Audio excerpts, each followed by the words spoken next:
নমস্কার প্রিয় দর্শক। এবার কলকাতা বিমানবন্দরের সঙ্গে জুড়ে যাচ্ছে কলকাতার মেট্রো পরিষেবা। সম্প্রতি এমনই একটি সংবাদ শোনা গেল বিভিন্ন সংবাদ মাধ্যমে প্রকাশিত বিভিন্ন প্রতিবেদন অনুসারে। একথা বলাই বাহুল্য যে দমদম মেট্রো রুটের সঙ্গে জুড়ে যাবে কলকাতা বিমানবন্দর। তবে কবে থেকে চালু হবে এই পরিষেবা, কিভাবে যোগ করা হবে এই রুট, কি আপডেট জানা গিয়েছে, চলুন জেনে নেওয়া যাক বিস্তারিতভাবে।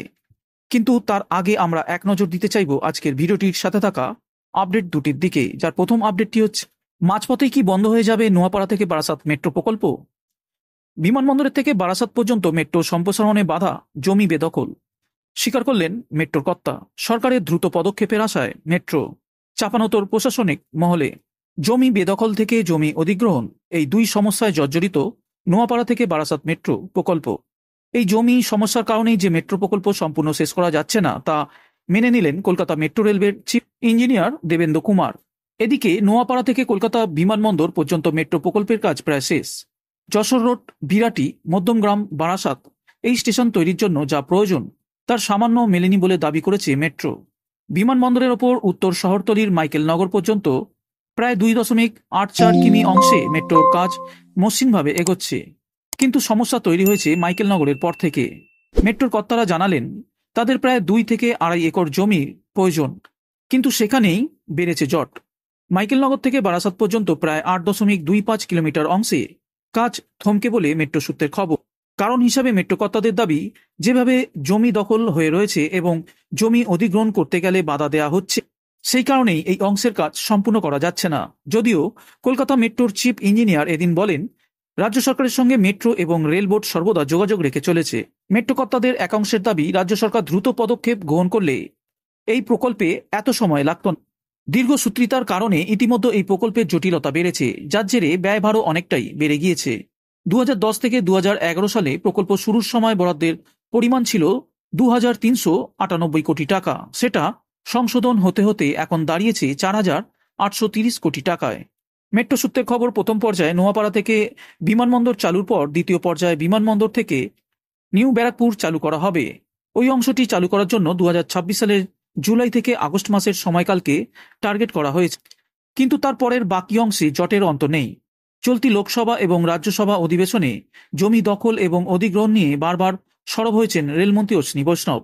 রাজ্যের একাধিক রেল প্রকল্প যে শুধুমাত্র জমির কারণেই বাস্তবায়িত হচ্ছে না তা বলেছিলেন স্পষ্টভাবে। রেলমন্ত্রী দাবি করেছিলেন, রাজ্যের সব ঘোষিত প্রকল্প বাস্তবায়নের জন্য জমির প্রয়োজন 4,093 হেক্টর জমি, কিন্তু মিলেছে মাত্র 1,086 হেক্টর জমি। রাজ্য সরকারের উদাসীনতা এবং অসহযোগিতার কারণে একাধিক প্রকল্প বাতিল হচ্ছে বলে দাবি করেছেন তিনি। এখন জমি যদি না পাওয়া যায় তাহলে নোয়াপাড়া থেকে বারাসাত প্রকল্প মাঝ রাস্তায় বন্ধ করে দিতে হবে বলে আশঙ্কা করছেন মেট্রোর কর্তারা। তাতেই সিঁদুরে মেঘ সংশ্লিষ্ট প্রশাসনিক মহলেও।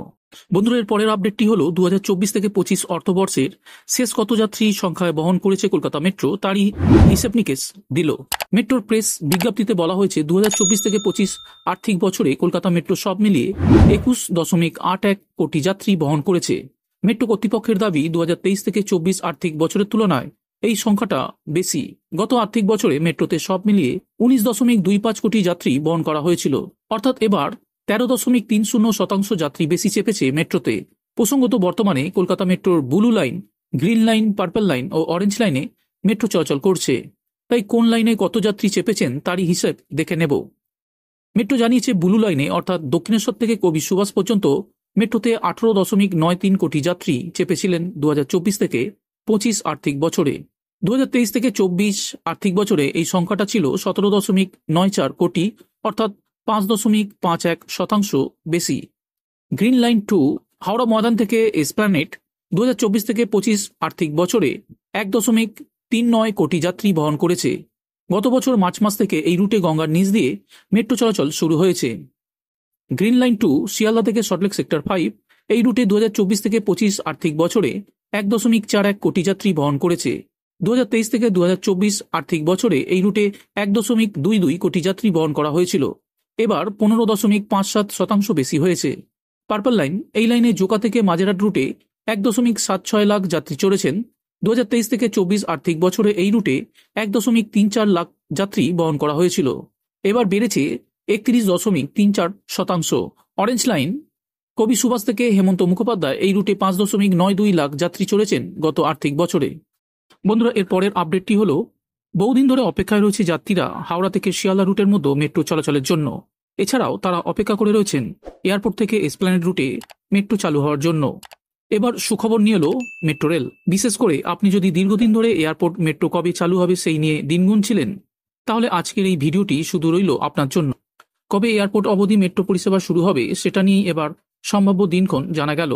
সবকিছু ঠিকঠাক থাকলে চলতি বছরের জুলাই মাসেই হয়তো বিমানবন্দরের উদ্দেশ্যে চালু হতে পারে মেট্রো পরিষেবা। জানা গিয়েছে, সিআরএস এপ্রিল মাসে 7 কিলোমিটার নোয়াপাড়া থেকে বিমানবন্দর যা জয় হিন্দ মেট্রো স্টেশন পরিদর্শন করবেন। মেট্রোর একজন কর্মকর্তা জানিয়েছেন, পরিদর্শন রিপোর্টের ওপর নির্ভর করে জুন বা জুলাইয়ের মধ্যে লাইনটি জনসাধারণের জন্য উন্মুক্ত করা হতে পারে। বিমানবন্দর থেকে 13 মিটার নিচে অবস্থিত হাব স্টেশন এবং স্ট্যাবলিং ইয়ার্ডটি এশিয়ার বৃহত্তম ভূগর্ভস্থ সুবিধাগুলির মধ্যে একটি। এটি ইয়েলো লাইনের প্রথম ধাপ বা 18 কিলোমিটার নোয়াপাড়া থেকে বারাসাত করিডোরের অংশ। প্রাথমিকভাবে মেট্রো রেলওয়ে 3 কিলোমিটার নোয়াপাড়া থেকে দমদম ক্যান্টনমেন্ট অংশটিকে প্রথম ধাপ হিসাবে পরিকল্পনা করেছিল, যা সিআরএস অনুমোদন পেয়েছে। প্রথম ধাপটি আরও 4 কিলোমিটার বাড়ানো হয়েছিল যাতে কলকাতা বিমানবন্দরের সাথে তার প্রথম মেট্রো সংযোগ স্থাপন করতে পারে।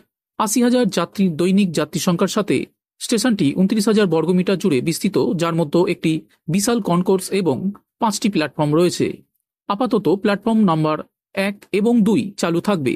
প্ল্যাটফর্ম 3, 4 এবং 5 অরেঞ্জ লাইন অথবা নিউ গড়িয়া থেকে বিমানবন্দর করিডোরের জন্য তৈরি, যা বিমানবন্দরের ইয়েলো লাইনের সাথে মিলিত হবে। বিমানবন্দর মেট্রো স্টেশনে 5টি প্রবেশপথ রয়েছে। রয়েছে 2টি সাবওয়ে, একটি বিমানবন্দরের গেট নম্বর 1 সাথে সংযুক্ত। বিমান যাত্রীদের সুবিধার্থে 270 বর্গমিটার সাবওয়েতে 2টি ওয়াকলেটার স্থাপন করা হয়েছে, যা সাধারণ ভারী লাগেজ বহন করতে পারে। অন্য সাবওয়ে 330 বর্গমিটার যশোর রোডে খোলা হয়েছে বিরাটি, বারাসাত, মধ্যমগ্রাম এবং উত্তর 24 পরগনার জন্য স্থান থেকে আসা যাত্রীদের জন্য। মেট্রো কর্তারা জানিয়েছে, মেট্রো স্টেশন থেকে প্রায় 300 মিটার দূরে রেকগুলির জন্য স্ট্যাবলিং ইয়ার্ড রয়েছে, যা 17,497 বর্গমিটার এবং 7টি ট্র্যাক জুড়ে রয়েছে। বিমানবন্দর মেট্রো স্টেশনে 30 মিটারের মধ্যে এসপ্ল্যানেড এবং হাওড়া সহ শহরের প্রায় যে কোনো কোণে বিভিন্ন ইন্টারফেসের মাধ্যমে পৌঁছানোর জন্য যাত্রী থাকবে।